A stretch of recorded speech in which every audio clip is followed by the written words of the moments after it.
नमस्कार, आर्य न्यूज देख रहे हैं आप। मैं हूं आपके साथ पल्लवी सिंह। रुक करेंगे बड़ी खबरों की ओर। शुरुआत करते हैं नुपुर शर्मा से। बता दें आपको कि पैगंबर मोहम्मद पर आपत्तिजनक टिप्पणी कर विवादों में आई भाजपा की पूर्व प्रवक्ता नुपुर शर्मा ने एक बार फिर से राहत के लिए सुप्रीम कोर्ट का दरवाजा खटखटाया है। नुपुर ने मांग की है कि कोर्ट उनके खिलाफ दर्ज मामलों में गिरफ्तारी पर रोक लगाए। नुपुर ने कोर्ट से अपील भी की कि कोर्ट देश भर में उनके खिलाफ चल रहे जो दर्ज केस हैं उन पर एक साथ सुनवाई के लिए निर्देश जारी करे। और गौरतलब है कि भाजपा के प्रवक्ता रहते हुए नुपुर शर्मा ने मई महीने में पैगंबर मोहम्मद पर विवादास्पद बयान दिया था। इसके बाद से ही पूरे देश में बवाल खड़ा हुआ था और नुपुर के बयान के खिलाफ 3 जून को कानपुर में जुम्मे की नमाज के बाद हिंसा हुई। 10 जून को प्रयागराज, रांची, सहारनपुर, हाथरस समेत देश के कई शहरों में नुपुर के बयान के खिलाफ जुम्मे की नमाज के बाद हिंसा और उपद्रव देखने को मिला। इसके अलावा 21 जून को महाराष्ट्र के अमरावती और 29 जून को राजस्थान के उदयपुर में नुपुर शर्मा के समर्थन में पोस्ट करने वाले 2 लोगों की निर्मम हत्या कर दी गई थी।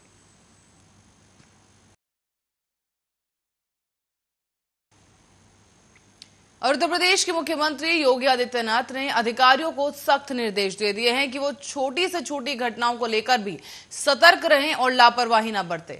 दरअसल वीडियो कॉन्फ्रेंसिंग के माध्यम से एक विशेष बैठक की गई जिसमें सीएम योगी आदित्यनाथ ने राजधानी लखनऊ में लुलु मॉल का जिक्र किया है। इसके साथ ही उन्होंने अधिकारियों को इस बाबत सख्त निर्देश दिए। कहा गया कि एक नए मॉल को राजनीति का अड्डा बना दिया गया है, उसके नाम पर प्रदर्शन हो रहे हैं और बेमतलब की बयानबाजी हो रही है। इस मामले को लखनऊ प्रशासन गंभीरता से ले। और इसके अलावा सीएम ने बैठक में कन्नौज में हुई हिंसक घटनाओं का जिक्र करते हुए कहा कि इस मामले में अधिकारियों ने लापरवाही की जिसे स्वीकारा नहीं जाएगा। दरअसल सोमवार को सीएम योगी आदित्यनाथ ने मंडल, रेंज, जोन और जनपद में तैनात वरिष्ठ प्रशासनिक और पुलिस अधिकारियों के साथ ये बैठक की है। इसमें उन्होंने राज्य की कानून व्यवस्था के साथ ही कांवड़ यात्रा के सुगम और शांतिपूर्ण आयोजन, साथ साथ स्वतंत्रता सप्ताह के सफल आयोजन के संबंध में दिशा निर्देश दिए।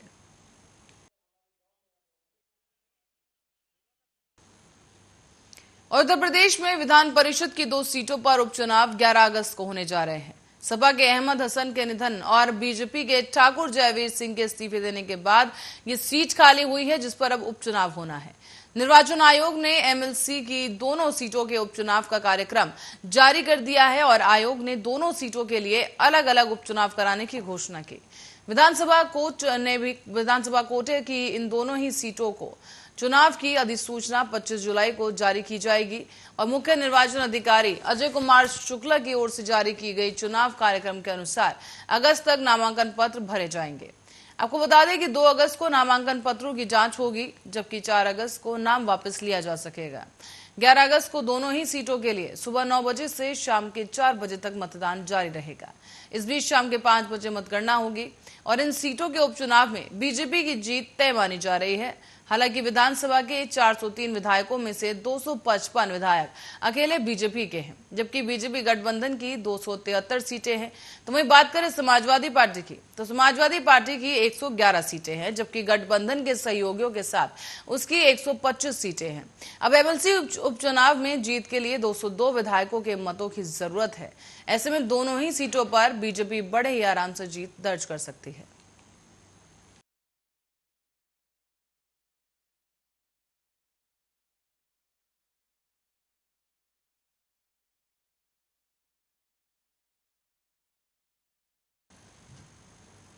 और रुक करें उत्तराखंड का, तो उत्तराखंड में भारी बारिश का कहर लगातार जारी है। मौसम विभाग ने भी एक बार फिर से राज्य में अलर्ट जारी कर दिया है और विभाग ने राज्य में 19 से 20 जुलाई के बीच भारी बारिश का अलर्ट जारी किया है। बताया जा रहा है कि मौसम विभाग की तरफ से रेड अलर्ट जारी किया गया है इस बार। और इस अलर्ट के बाद सीएम पुष्कर सिंह धामी ने सभी जिलाधिकारियों को अलर्ट रहने के साथ साथ सतर्क और सचेत रहने के लिए भी कहा है। मौसम विभाग द्वारा दी गई जानकारी के अनुसार राज्य में सभी 13 जिलों में बारिश की संभावना बनी हुई है, लेकिन राज्य के 7 जिलों में 19 और 20 जुलाई को बहुत भारी बारिश हो सकती है। इसी को लेकर विभाग की ओर से चेतावनी जारी की गई है और विभाग की माने तो अगले 4 दिन उत्तराखंड में भारी बारिश का दौर जारी रहने की उम्मीद जताई जा रही है। और इस बीच रुक करेंगे अगली खबर का। केंद्र सरकार के द्वारा लाई गई सेना की नई भर्ती योजना अग्निपथ को लेकर अब चुनौती देने वाली याचिकाओं पर आज सुप्रीम कोर्ट में सुनवाई की जाएगी। आपको बता दें कि इसकी जानकारी साझा की गई है और इसी बीच अब मीडिया रिपोर्ट्स के अनुसार जस्टिस डीवाई चंद्रचूड़ और जस्टिस सूर्यकांत और जस्टिस एएस बोपन्ना की बेंच नई भर्ती योजना को चुनौती देने वाली याचिकाओं पर सुनवाई करेगी।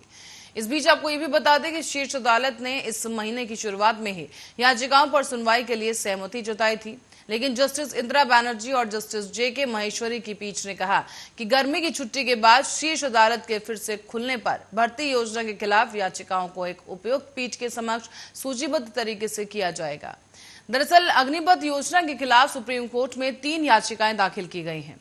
इनमें इस योजना पर फिलहाल रोक लगाने की मांग की गई है और इसी बीच याचिकाकर्ताओं ने यह भी मांग की कि जो सेना की नौकरी पाने की प्रक्रिया में हैं, उन पर यह योजना लागू नहीं की जानी चाहिए।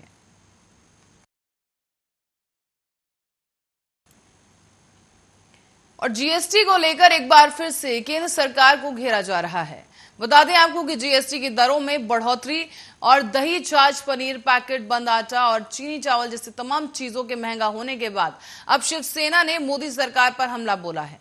अपने मुखपत्र में सामना में शिवसेना ने मोदी सरकार की तुलना मुगलई हुकूमत से कर दी है और शिवसेना ने सामना में लिखा कि केंद्र सरकार ने खाली तिजोरी भरने के लिए जीएसटी के माध्यम से जो दमनकारी वसूली शुरू की है, उसकी तुलना मुगलकालीन जजिया से करनी होगी।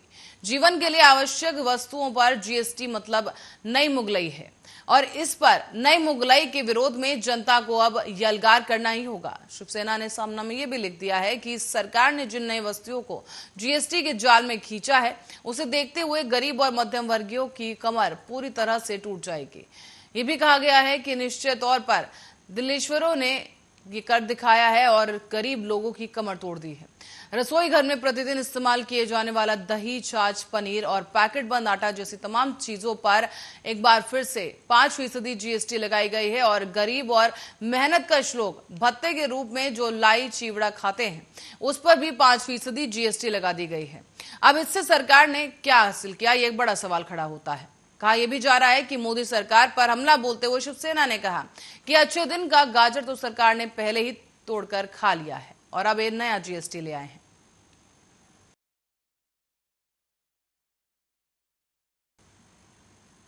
और इस बीच मथुरा में भाजपा नेता डॉक्टर डीपी गोयल के गोपी कृष्ण नर्सिंग होम के खिलाफ एक बार फिर से जांच किए जाने के आसार नजर आ रहे हैं। तो वहीं आपको बता दें कि दरअसल उपचार के दौरान एक महिला की मौत हो गई थी, जिस मामले में दोबारा से जांच की जाएगी। दरअसल अपर मुख्य न्यायिक मजिस्ट्रेट ने पुलिस की जांच को गलत बता दिया है और न्यायालय ने थाना कोतवाली को मामले की एक बार फिर से जांच किए के आदेश दिए। यहां तक कि 20 सितंबर 2019 को उपचार के दौरान राखी शर्मा नाम की महिला की मौत हुई थी और राखी के पति ने डॉक्टर डीपी गोयल, डॉक्टर अनु गोयल और डॉक्टर प्रदीप गोयल पर उपचार में लापरवाही बरतने का आरोप लगाया। इस पूरे प्रकरण में पुलिस पर भी राजनीतिक दबाव के चलते लगाए गए थे एक तरफा जांच के आदेश दिए जाने के आरोप और ऐसे में भाजपा नेता डॉक्टर डीपी गोयल पर भी अपनी राजनीतिक पहुंच का इस्तेमाल कर मामले को दबाने का आरोप लगाया गया था। अब मृतका के परिजनों ने इस मामले की पुनः जांच के लिए न्यायालय के आदेश पर खुशी जाहिर की है। मेरी पत्नी की मृत्यु गोपी कृष्ण नर्सिंग हॉस्पिटल में हुई थी। मैं अपनी पत्नी को इलाज के लिए पैदल चलकर घर से लेकर गया था और एक छोटा सा प्रोसीजर होना था और फॉर्मेलिटीज़ पूरी करने के बाद वो प्रोसीजर हुआ। उस दौरान मेरी पत्नी की मृत्यु हो गई और उसके बाद मैंने मुकदमा दर्ज कराया, जिसमें कि पुलिस ने अंतिम आख्या लगाते हुए डॉक्टर डीपी गोयल, अनु गोयल, प्रवीण गोयल के दबाव में, राजनीतिक दबाव में ये मुकदमा फाइनल रिपोर्ट लगा दी गई, जिसके खिलाफ हम न्यायालय में प्रस्तुत हुए और हमने प्रोटेस्ट पिटीशन दाखिल की, जिसमें कि न्यायालय द्वारा सभी बिंदुओं पर विचार करते हुए दोबारा जांच के आदेश दिए। भेजा ये जाना चाहिए था कि इसमें मृत्यु के कारण की जांच करोगे, मृत्यु क्यों हुई, मृत्यु के क्या कारण थे। नहीं, पुलिस के सारे जो भी प्रपत्र हैं उनमें भी केवल यही लिखा हुआ है कि एंटीबायोटिक की जांच करो। विवेचनाधिकारी ने जो पर्चे में लिखा है वो भी यही लिखा है कि एंटीबायोटिक रिएक्शन की जांच हो रही है। सभी लोग उस एंटीबायोटिक रिएक्शन के पीछे लग गए। वो जो थ्योरी अभियुक्तों ने डेवलप करी उस थ्योरी में लग गए। किसी ने मृत्यु के कारण की जांच करना उचित समझा, जबकि सच बात यह है कि जो कागजात दिए गए उन कागजातों में ही इस बात का स्पष्ट प्रमाण है कि मृत्यु के क्या कारण है। जो हमने प्रोटेस्ट में लिख के भी दिया, जो पोस्टमार्टम से भी सिद्ध है, जो डॉक्टर डीपी गोयल ने कागज दिए, जो पर्चे दिए इलाज के, जो भी इन्होंने ट्रीटमेंट दिया उसका जो डिटेल्स हमें दिए, जो पुलिस में भी इन्होंने सबमिट किए, उससे भी वो क्रिस्टल क्लियर है कि डेथ किस तरह से हुई और क्या क्या किया गया, क्या प्रक्रिया हुई और क्या परिस्थितियां हुई, किन परिस्थितियों में डेथ हुई। लेकिन उसको रिकॉर्ड पे नहीं लाया गया, ना तो डॉक्टरों के दल ने उसको रिकॉर्ड पे कहीं लिया, ना विवेचनाधिकारी ने उसको कहीं रिकॉर्ड पे लिया। ऐसी परिस्थिति में हमारे सामने एक ही ऑप्शन था, FR लग गई, उसमें पुलिस ने अंतिम आख्या प्रस्तुत कर दी। और अब खबर है हरदोई से, जहां पर पिछले कई दिनों से बारिश ही नहीं हो रही है। इससे क्षेत्र के किसान काफी चिंतित हैं और खेत में धान की फसल सूखने की खबर है। बताया जा रहा है कि बारिश के लिए हर कोई इस वक्त दुआ कर रहा है। इसी क्रम में शहर इलाके के मुन्नेमिया चौराहे के पास आरिफ खान शानू ने अपने समुदाय के लोगों के साथ मिलकर बारिश के लिए दुआ मांगी है। आरिफ खान ने कहा है कि बारिश न होने की वजह से लाखों जीव जंतु और पूरे देश के लोग परेशान हैं। कहा यह भी गया है कि प्रशासन ने तो तमाम इंतजामात कर रखे हैं, लेकिन कुदरत की जो बारिश होती है वो सबसे बेहतर और खूबसूरत होती है। किसान और जनता के लिए यही बारिश सबसे ज्यादा लाभदायक होती है।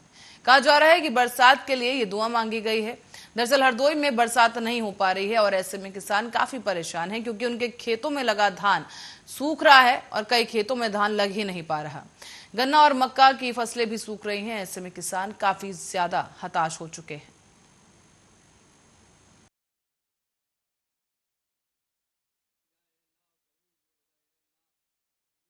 ये दुआ इसलिए मांगी गई है कि मुल्क में अमन चैन कायम रहे और ख़ास तौर से बारिश हो जाए। बारिश ना होने की वजह से सैकड़ों लाखों जीव जंतु और पूरे देश प्रदेश की जनता परेशान है। हर मुल्क में बारिश हो रही, लेकिन हमारे हिंदुस्तान में नहीं हो रही, जिससे कि बहुत परेशानियां हैं। आज हमने बारिश के लिए अपने अल्लाह ताला से दुआ मांगी, इसलिए बारिश से हम सब परेशान हैं, जीव जंतु किसान हर शख्स परेशान है। हमने अल्लाह से अपने महबूब हबीब के सदक़े में, रसूलुल्लाह सल्लल्लाहु अलैहि वसल्लम के सदक़े में बारिश के लिए दुआ की है। और जो अल्लाह बारिश कर सकता है वो हमारे पास कोई तकनीक नहीं है। तकनीक बहुत है मगर उस बारिश के अलावा और कोई तकनीक नहीं है जो अल्लाह की रहमत बरसती है उस बारिश में। इसलिए आज हम सब ने मिल के अल्लाह से जो है। और इस बीच मुख्यमंत्री पुष्कर सिंह धामी ने कहा है कि हर घर तिरंगा अभियान के तहत राज्य में 20 लाख घरों पर तिरंगा फहराया जाएगा। दरअसल 13 से लेकर 15 अगस्त तक ये अभियान चलाया जाएगा और इस अभियान से गैलेंट्री अवार्ड विजेताओं को शामिल किया जाएगा। कहा जा रहा है कि अधिकारियों को भी निर्देश दिए गए कि कांवड़ यात्रियों के लिए भी तिरंगे के लिए उन्हें प्रेरित किया जाए। केंद्रीय गृह मंत्री अमित शाह की अध्यक्षता में हर घर तिरंगा अभियान को लेकर वीडियो कॉन्फ्रेंसिंग के माध्यम से एक बैठक की गई।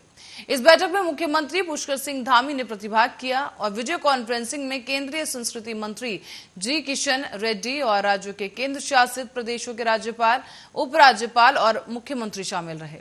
इस बीच गृह मंत्री अमित शाह ने कहा है कि आजादी की 75वीं वर्षगांठ के अवसर पर आयोजित किए गए कार्यक्रम हर घर तिरंगा में जन सहभागिता सबसे जरूरी है। इसी के लिए व्यापक स्तर पर प्रचार किया जाना चाहिए और लोगों को, विशेष रूप से युवाओं को प्रेरित किया जाना चाहिए। कहा यह भी जा रहा है कि जन जन का जो कार्यक्रम है ये, और इसे सफल बनाने के लिए सभी को एक साथ मिलकर आना होगा।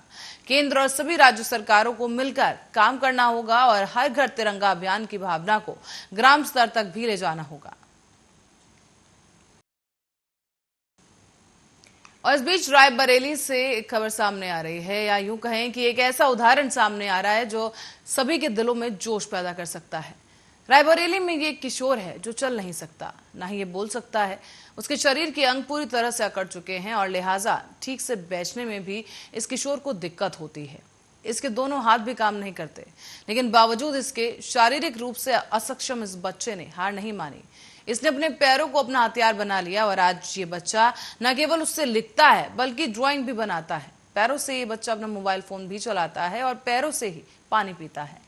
इतना ही नहीं बल्कि सामान्य बच्चों के साथ एक कक्षा 5 में पढ़ाई करता है। रायबरेली के बरखापुर निवासी उदयराज मजदूरी का काम करते हैं और उनके घर में ये किशोर देश में नाम रोशन कर रहा है। आपको बता दें कि अब से लगभग 6 साल पहले 4 भाई बहनों में सबसे बड़ा जितेंद्र स्कूल से वापस आया तो अचानक उसे उल्टी हुई और बुखार हुआ। पहले स्थानीय झोलाछाप डॉक्टर को दिखाया गया, लेकिन जब हालत में सुधार नहीं आया तो जिला अस्पताल लेकर गए।